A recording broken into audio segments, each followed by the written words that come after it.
Welcome to the National Real Estate Network video training program. This video is part of a series designed to help beginning and experienced real estate investors with the different aspects of purchasing and investing in properties. Be sure to become a member at 27monthlymeetup.com. Too was, you know, everybody talked about financial freedom and that's what you want. You know, I'm playing a game right now, it's called 2020. I created this game, I got 20 months to live, you know, and if I had 20 months to live, what would I do? So, so I've got this game, it's called 2020, and I want to have passive income of $20,000 a month coming in at the end of 20 months. So that's the game I'm playing. And I created that as a possibility for the future. So that's passive income. That means income I'm not associated with. They're not doing anything, and it shows up. So what I would like you to do is because people don't think about this, is you're coming to the seminar, you're coming to a seminar, and you're sitting I want to make money, I want to do this. So what I'm going to do right now is you get to tell your next door neighbor, the person sitting to you, I'm going to give you 1 minute each to share, what do you want to do with your life? What are some of your goals or dreams or aspirations, or what do you see if you had financial independence, what would that bring you? And there's people in this room that are incredible at putting structures around that. So anybody that's majorly good at doing that or coaching around that, why don't you raise your hand? Kristen, you want to raise your hand? There you go. So that's, so there's some coaches for that. Okay. So let's postcards. And I think she handed out, did we hand out a pamphlet with some, we haven't? Do we have that? No? Okay. So postcards, what I went off of. Flyers. You can create your own flyer, but it needs to be just a simple flyer that says, basically, I buy houses for cash in any condition. And I've done incredibly well putting flyers out in the neighborhood. And when I put the flyers out in the neighborhood, I usually teamed up with a mortgage company, I teamed up with a home improvement company, I teamed up with a real estate company. And I would put 2 flyers out. They were printed front and back. And I had my flyer that said I buy houses for cash on the top. And we'd roll them up and put them on the door. You can't put them in the mailboxes. We'd put them on the doors of the houses. And then the other company shared in the cost of doing that. So I basically put 4 kids into a neighborhood, put 2,500 flyers out in one day, paid each one of them $50. And then the other people that helped me do that, the real estate company, the mortgage company, the home improvement company, kicked in the money. And what happened was, off of those flyers, some of them would call back 4 months later, and they would put the flyer on their refrigerator. So it's you're dumbfounded on the response, but that does work really good. And that way you can do a targeted area where you want to be and put flyers out in the neighborhood. So you can create door hangers too, where you just hang them, maybe you're in an area where it might upset somebody if you put a sticker on their door, so you could put a door hanger, on it. Frank? Another local company does door hangers like that, but they put something on the back side for lawn care or recipes or whatever have you, so you don't throw them away. Yeah, that's good. I used to put this one up, and it says, urgent warning, this building has severe safety hazards. Just because the property is boarded doesn't mean it's safe. If you own this property and someone gets hurt on it, you could get sued and lose everything. We can help you. Stop putting yourself at risk. If you have any questions, please contact, wasn't my name, Ralph Miller, Washington Financial, LLC. Who called was not the person that owned the house, but who called was the neighbor. And then I had ones that said, would say, if you know who owns this property, we'll pay a reward, if we end up purchasing it. So then the neighbor's calling you to collect the reward. It could be, one of these bandit signs. If it's a boarded up house, I just leave the sign. It's just a big business card, right? You just nail it to the boards. And although I've had my son nail nails through the boards, through the brand new windows on the other side, so you need to use common sense. Where you would put it, but we'll leave signs like that right on the house, and they'll call back and say, what in the heck are you doing putting this sign on my house? You had no right to do that. And they get really upset. And then what's the next question out of their mouth? How much will you pay for it? And inside that conversation, you actually can develop a great relationship with them. So what do you think I say when somebody calls like that? Like, what's a conversation you could have with them? They're really upset. So I'm trying to help you. I am, and you know what? If I can, I work teaching seminars, or you could say I'm part of a team, and they have over 4,000 investors on a database. We could actually do a broadcast out. I'm pretty sure I got a buyer. I was trying to find out what you got. That might be an alternative for us. You know, you owe us no money if we bring you a buyer. If we bring you a buyer, you owe us money. But if you sell it yourself, you don't owe us any money. It's a really simplistic way. And here you've got a house with no sign on it. And our advertising agreement allows us to get the word out. They're just not. See, a lot of people, they'll get in trouble and they don't want to tell anybody about it. So like in all my great ups and downs, one of the experiences I had was living in a house in Bloomfield Hills on Upper Long Lake, and all of a sudden I'm in foreclosure because of what I was telling you guys about. And when they put that sticker on your mailbox that says that you're being foreclosed on, what happens is a jillion investors back then, it's not as heavy now because there's a lot more foreclosures, they're all chasing you. So what it occurs to you when you're in that situation is like everybody in the world knows you're in foreclosure. And it's incredibly embarrassing. You don't want your neighbors to know and that. So they go into themselves. So that's a way to get that person to call you, and you can get into a conversation with them, and you know you can break ground. So that signs are a great way to do that.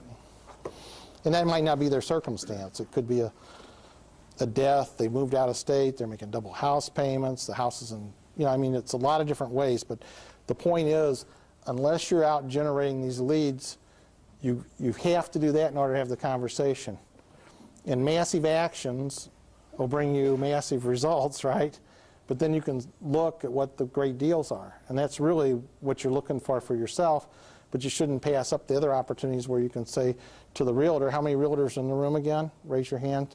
If somebody brought you a good deal to list, or do you have somebody in your office that's got a good deal to list, and you said to them, I want a 25% referral fee back,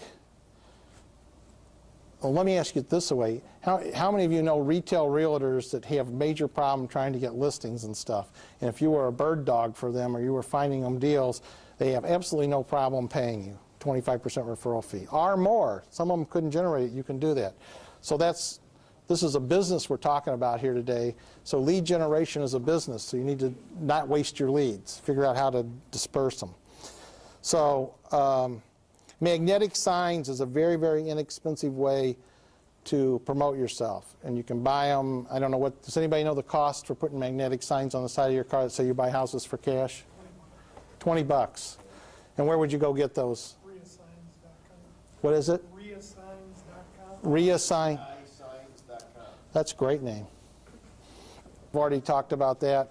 If you go on this Detroit Investment Homes website under resources, there's a place where you can order shirts and hats that say, I buy houses for cash. Mark? Yes? Driving for dollars in this. It's called when you're out driving and you see a house that's boarded up, abandoned, the grass this tall, ugly. It's time to put a sticker on it, a sign in the front yard, or something to get the people to call you back. It's time to go on the website, find out where the mail's going to, if it's going out of state. Like if you were in Detroit, you can go on the City of Detroit website, pick up and see where the tax bill's going, and mail them. Or you can go to infospace.com. Infospace.com. Yep. And do, $40 will give you their whole life history, how old they are, how many kids they have, how old their kids are, listing of their neighbors' addresses on that block of their residential, all other addresses that have been listed for them. If they have judgments, bankruptcy, lawsuits, all other properties, $49 at infospace.com. It'll take you to a link called Intellius service, and it's nothing but skip tracer, internet skip tracer for $40. all right. So will you write that up on the board at the break for everybody so they can do that?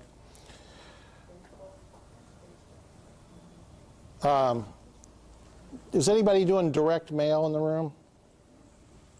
Or had experience with it? I've not done a lot of that, so I can't address it, but it does work.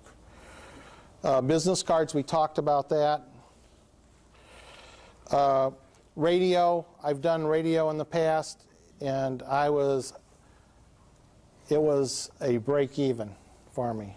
It did not get the result that I wanted, and I think that radio is a very good source for doing it. I think I was on the wrong stations, so. Billboards, anybody done billboards? I've done it for charities where we put billboards up, and they've been effective. What's a billboard run average? Depends on the location. It depends upon the location. A lot of the smaller billboards, you can get them anywhere from $100 up to $150. I'm talking about the ones that are probably the size of that screen where you see them on the side of small buildings. The billboards we were using, we had one we were paying $1,700 a month for, and we had one that we were paying $600 a month for, and that was on like 94. Oh, menus. If you're going to, I got a sign from the back. If you want to eat here, pass your menus into the rows into the center, and somebody will collect them. Question? Do you get to choose the location? They choose the location for you? No, there's a bunch of different things you can do with billboards. You can go to a billboard company and say, I want to be put on your signs that are not occupied right now, and I don't mind being on a rotation deal. I need to get your cheapest possible deal, and you can move me anywhere. So there's different things that you can do with billboard companies, and I'm more into how I can do it for free. So, and I've tried the other way, and it's expensive cost per the number of leads you get. And the other thing is if people have already got the signs up that say we buy houses for cash, you should be on a billboard, you should call them and talk to them, because maybe they're generating more leads that they can handle. And most people will share with you if you really get to know them a little bit and talk to you, and they could give you what their cost per month is and what the results are. Bus benches work, so there's a lot of places you can get those. And I got to be honest with you, I made my own bus bench and dropped it on a corner in the city of Detroit, and it stayed there for 5 years. Seemed like a good place for a bus bench. So, and I'm not recommending that. And then I had, I've also, when I found bus benches that are falling down or abandoned and needed to be refurbished and put back together, I've put them back together and put my signs on them because it seemed like a community service project. Newspapers, you can buy inserts to put into the newspaper and like kit it by zip code. So you can actually create your flyer that you want to go into the newspaper and hit the zip code you want. And you can do that fairly inexpensively. You have to provide them the flyers, the newspaper company stuffs them, and I've done that in the past. Now you can put an ad in the newspaper. It is effective, and we're in how many papers right now? 14? Well, oh yeah, 6, like 11 or 12. We're like in 11 or 12 newspapers, and we figured out how to, you want to figure out how to try to get to the top of the newspaper, like what it would take to do that, like AAA, if that's what gets you there, if it's a logo or an emblem. Where are we in the top 4? So we're in the top 4 on how we got there. And out of those papers, how many leads are we averaging? You get to 5 a day. 5 a day. And that's, the cost of that is, I'm just trying to give, we're in the Oakland Press every day, and we're in the Detroit News, we're in on Sunday. And that was like, for the Detroit News, I think it was like $350. And I don't know what the Oakland Press was. Oakland Press was $350. And that gets us into like a bunch of other newspapers with the Oakland Press, and we're in there every day. So that will generate leads. $350 per day for zip code? That's $350 per month. And that's in being in the free press. Now we got logos that go on ours and stuff like that. I think we have a bell that goes on ours. Does that cover all the zip codes or what? No, that's where we're just advertising in the newspaper. So I'm talking about 2 different things. When you can go to the newspaper and get your flyers made up, and they'll stuff them, and I don't know what that costs per zip code. You have to talk to the newspaper. I've done it in the past. I don't know what it is now. Or you can put in a classified ad in where it says we buy houses for cash. Now, the thing you want to know about when you run those ads, you're up against competition because there's a bunch of ads there, so it's called Race to the Swift. So you've got to really know your business. You've got to be able to go there and write a purchase agreement right on the spot. You can't do it in slow motion. You have to be ready to take the property or tie it up or lock it up or get your advertising agreement done with them right on the spot. We do email broadcasts too. Like if I need to get a property in a given area, I've got a buyer that wants a property, I can do a broadcast out to those 4,000 people and say, I want to buy a house in this given area. If I've got a property that I want to sell that I've just taken in, I can do the broadcast out and let people know about it. Michael, you have a house like right now, so you just did this. What was the results on that? You've got one in Southfield. I got an offer, and I broadcast an email out to the 4,000 or so investors, and I got responses immediately, and I did this Wednesday afternoon and Thursday morning. And how many responses did you get to the 4,000?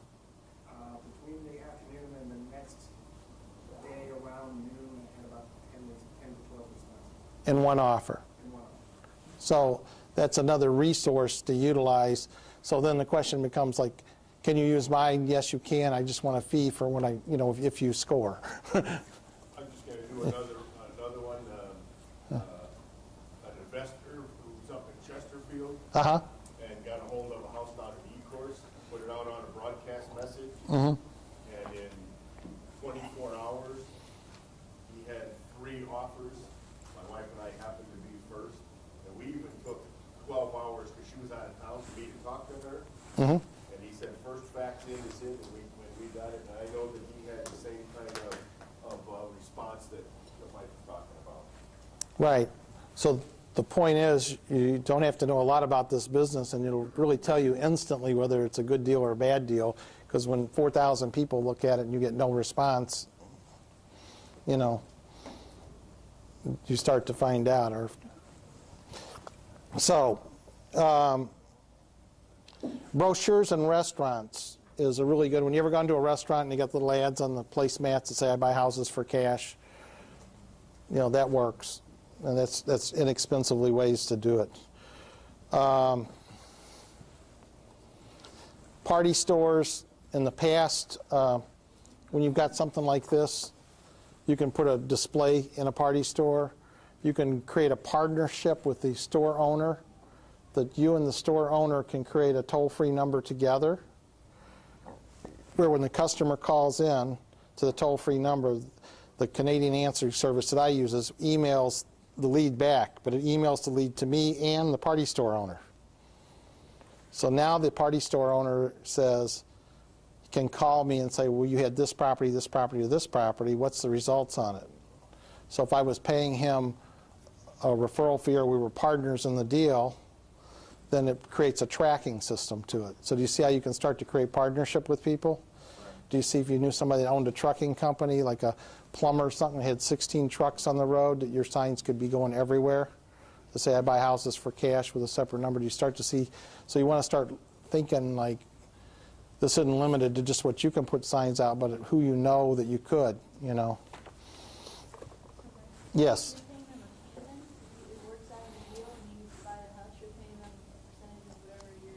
Only when I make money. Right. You could structure a deal that you make 20%. Or the party store owner could be interested in finding something for himself. So he gets the opportunity to cherry pick with the leads, right? So it's all a negotiation. And then I had some of the people I've had in the past was like I had a guy that did a newspaper route. He already knows all the party store owners. So I'll create a relationship with him where we create a toll-free number. And he's going into all the party stores and setting up the boxes. He's already in there every week or every day picking up the newspaper so he can keep the boxes stuffed. He has a relationship with the people, and you're out promoting yourself. So you see how in all this lead generation, you want to start to see how you can generate partnership with other people. And I think that, to be blatantly honest with you, you could like not put any signs up and just work on calling people that already had the signs up, the meeting of the Brian Phippses of the world, because some of those people are battleship marketers and they can't handle the amount of leads coming in. So that's another way to do it. And it's all inside the knowledge, like you've got the knowledge to know and have enough sense to go get an advertising agreement with something, send the house out, on a broadcast, and Bill's going to show up at your door if it's a really good deal, and put a deal together. So it's the knowledge of being able to, that you've got that they're not thinking about.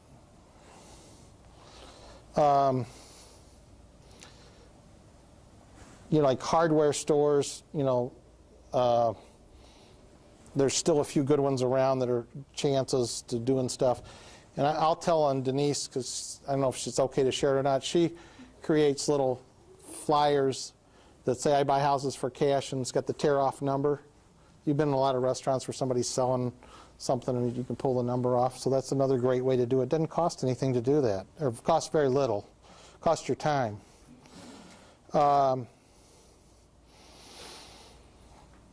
Okay, and then you just start looking at the different kinds of places like beauty shops, websites. If you want to see a buyer's website, this is, you can go to www.888ronbell.com, and that's a sample of a website where it's geared towards generating leads into it to be bought. And that's a duplicate website off of Mr. Pre-Foreclosure, so it's a very well done website. Jenny, you want to, and then I want to show you, like starting on Monday, we've got between now, this Monday and the next 3 weeks, we've got 100 commercial spots that we're going out with on television, on WB. And I've done this in the past. This commercial is probably the most effective commercial. The commercial I did in the past, I tried to tell, I'd go on the commercial and say, I want to buy tax foreclosures, I want to buy foreclosures, I want to buy, I'm looking for worn out landlords, blah, blah, blah, blah, blah. It was way too busy. And this is the new commercial that we're now doing. And I can't tell you if it'll be effective or not, but I can tell you that everybody that's seen this commercial, I can ask them 1 hour later what the phone number is, and they'll repeat the phone number back to me. So like whatever you're doing, you want to look at your phone number and try to create like 999-LOVE. It's one of my numbers. Everything I got, you want to try to spend some time that people will remember the number. We're going to get into how to generate leads now. So I just want you to start thinking about like it's people that you want to come in contact with. So we've got the police. Anybody know any police officers? They absolutely know what's happening. They know where the motivated people are. Bailiffs. If you're in the district court, the bailiffs know all the worn out landlords. They're right there. They can watch it. They can tell you who's crying in the hall. So you need to get to know the bailiffs. It's called donuts. It's called whatever it takes to get to know the bailiff. The court clerks. Do you know that in foreclosures, when somebody's in foreclosure, it goes into the legal news. It's public notice and everybody can get it. But when you are doing a forfeiture, which when you sell a house on seller financing on a land contract in the state of Michigan, that is not in the legal news because they're all handled in individual district courts. It's public information. If you can get to know the bailiff, get to know the court clerk, you can get that information. Now you're talking to people that nobody else is talking to. That's the trick. Way back when, I used to put my signs really high on the poles. It's a no-no, but they were up high. And I kept getting all these phone calls from people that rode the bus that had houses for sale. I could not figure out where it was coming from. But I was marketing to people that would see the sign because they were riding in the bus up high. The cars were all going past it. But people in the bus were calling. So you want to market, be where nobody else is. So district courts is a great place to be that. So, you know, you can hang out like at Walmart. You could be the greeter telling people which way to go at the court, you know.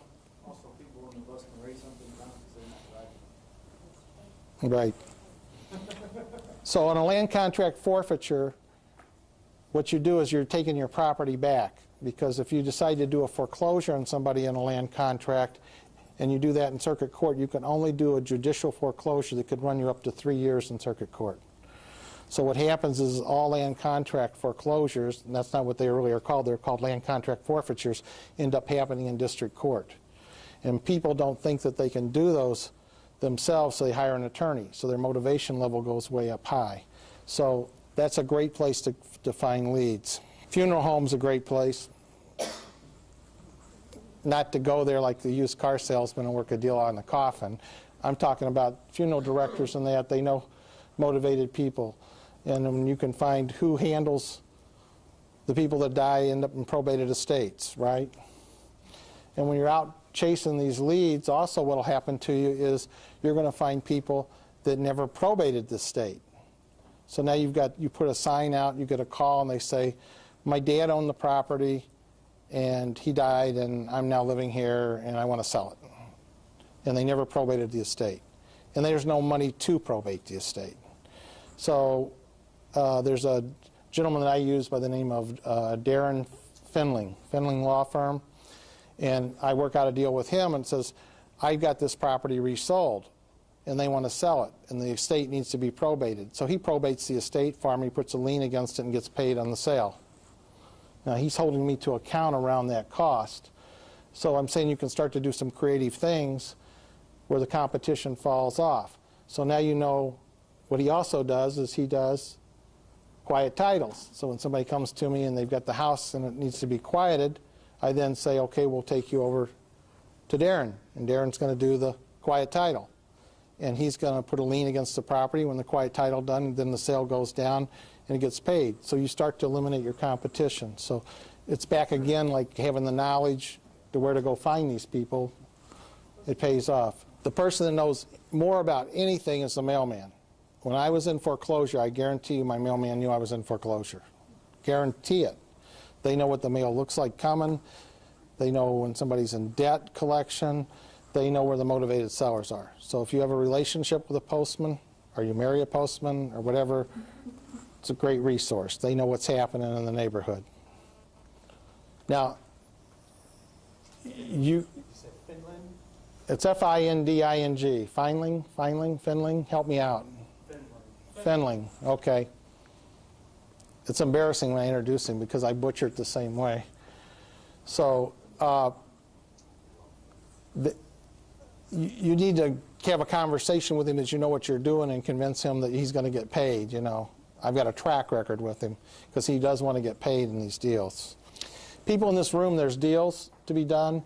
And this afternoon, like, who right now has deals that you've got in your hand or don't know what to do? Okay. Attorneys, you know, probate attorneys, divorce attorneys, excellent source of deals. Code enforcers, city inspectors, the people that condemn the abandoned properties. Those are all great people to get to know. Firemen are outstanding resources for finding stuff. They've got a lot of time. A lot of firemen have a lot of properties. The tax assessor is a great place to go to talk, especially if it's a local tax assessor, because he knows who's dragging their taxes. He's got a flavor for, he's got his pulse on things. The water department is a great place because water, you know, when there's delinquent water bills, like you got a $8,000 delinquent water bill, there might be some motivation. So. How would they give that information to you? For the Information Act? Or? Absolutely. So how could you find landlords is in the state of Michigan, when you don't pay your water bill, it can roll over on the taxes. There's also a law in the state of Michigan that says if you get a water affidavit and take it to the city and file it with the city, that the city can't roll your water bill over to your taxes. And the water affidavit has the tenant's name on it and all that information, and the tenant signed it, and each city has its own form for that. And so that means that the city will actually go turn the tenant's water off instead of letting it roll over to taxes. So that's a way to find landlords, right? Pawn shop owners.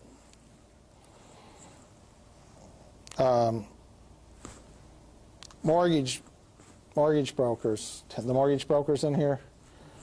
So, and I'll just ask you, and I'm not saying, it's probably not the group that's in this room, But mortgage brokers overall, people who are over-leveraged, somebody that's in foreclosure, has a first mortgage of $100,000, has a second mortgage for $30,000, has a third mortgage for $20,000. The house is worth $140,000. They've got $150,000 in mortgages on it, and they come to the loan officer. A lot of loan officers will take the deal, collect the money, order the appraisal, order the title work, and then discover they can't do the deal, right? And then we got a house that's over-leveraged, so there's no value. If that same house came to the realtor, their response would be exactly the same. You ever seen Animal House when the guys went to join the fraternity and they moved them over into the geek section, you know? So it's kind of like that. Well, here, go talk to this new realtor that we just got. He'll handle your deal. So but what the opportunity is that when you've got second lien positions, they'll come off of it for 10 cents on the dollar, and a lot of times the first will come off. So what you do with mortgage brokers is a lot of them are holding incredible deals in their hand. They don't even know they're holding them, because it's your skill set that you get by coming to these meetings to be able to know to go to negotiate the second and the third and get a short sale on the first and put your deal together. Also, they have people that are waiting to get into a home. Absolutely. Qualified, just waiting for someone to work a good deal. Yeah, the loan officer needs somebody where they'll pay the allowable closing costs. They'll help the people get into the house. I got one of those. All right, that's good. If we've got some time, we'll actually do like a have-want session so that you can, like, there's deals that'll go together out of this room. So, wholesalers, great resource for deals. So the wholesalers in this room, raise your hand again. Okay, so they're a great resource. Public adjusters, when you have a fire or something, you hire a public adjuster. The insurance company will hire a public adjuster, and a lot of times the owner hires a public adjuster. And public adjusters have got all kinds of deals. There's probably like about 168 public adjusters in the state of Michigan. You can go on michigan.gov and find out who they are. They know where there's lots of deals. Insurance adjusters too. I've got a client that's all he does when the house has a little fire and they say they want to walk away from it. He picks up many deals that way for $1,000. They just bill it all off. Right, because what a public adjuster will do for the owner of the property is they'll get them a full settlement. So here the owner's got all their money for the house and enough money to go buy whatever they want, and they just want to get rid of the other property. So they'll take it off their hand for $1,000, or if you can develop a relationship, you can find some great buys. Real estate agents, and I'm saying real estate agents, you need to let them know that you buy houses for cash. With real estate agents, when I make investment offers, you can send, I used to send offers out. I would just go through the MLS and look for terms. And by terms, I would mean I would be looking for the comment section. Fixer-upper, tender loving care, probated estate, foreclosed, you know, handyman special. Look for those comments, and then what we would do is we would not do an offer. We'd just do a letter of intent. That this offer it may seem low to you, but sometimes the seller's conditions dictate taking a lower price, and here's our offer, and da-da-da-da-da-da-da-da. Well, they would sometimes call back and say, you're crazy, you're nuts, I never do that.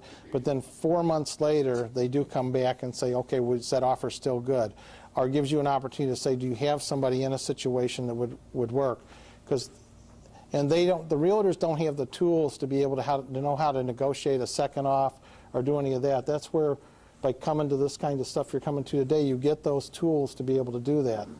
Traditional real estate is, you know, you list the house, and it's not anything to do with what we're doing here. So, like, they don't have the tools to get the house reduced.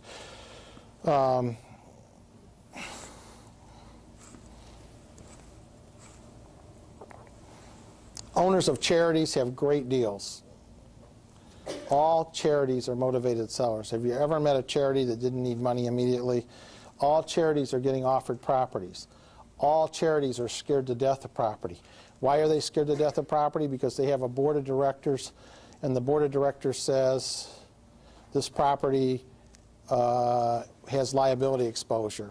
What if somebody gets hurt on it? What if this? What if that? What if there's an environmental problem?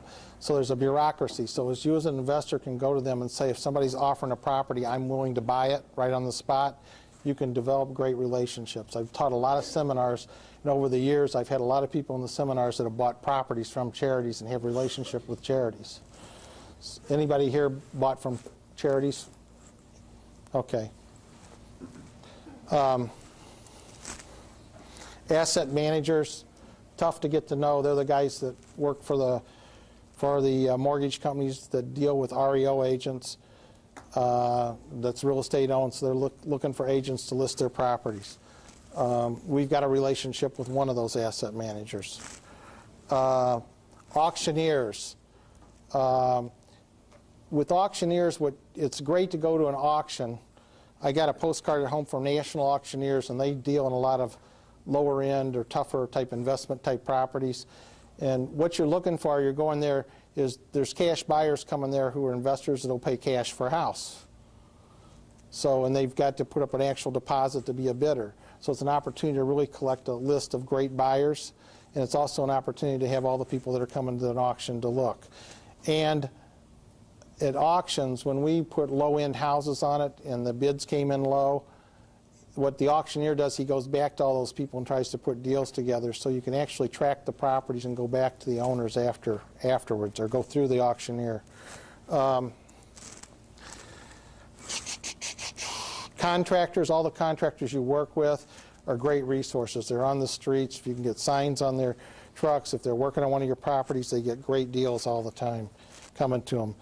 BPO agents, that's broker's price opinion. Those are agents that work for the mortgage company, that the mortgage company, the property hasn't gone into foreclosure yet. The people are 60 days behind, or they're 90 days behind, or it has gone into foreclosure, but the mortgage company goes and hires a realtor to go look at the property to tell them, is it still occupied? What's the value of that property from a street drive-by? Shoot me a picture of it. They want to see that the house is occupied. They want to make sure the utilities aren't shut off. So the agents that actually go out and shoot those pictures are great people to get to know. Now, where would you find those agents? You would go to reonetwork.com, reonetwork.com, because that's where they put their resumes on to the asset managers that say, I do that kind of work. So you go to reonetwork.com, the city you want to find, you put the city in, and you hit the button, and it pops up with a list of all the agents there that are willing to do BPOs or REOs. So that's where you find your REO and BPO agents. So a lot of times you're getting the information before, if you can develop a relationship. But sometimes the mortgage company's sending the agent out to get cash for keys. So it's a great place to find stuff.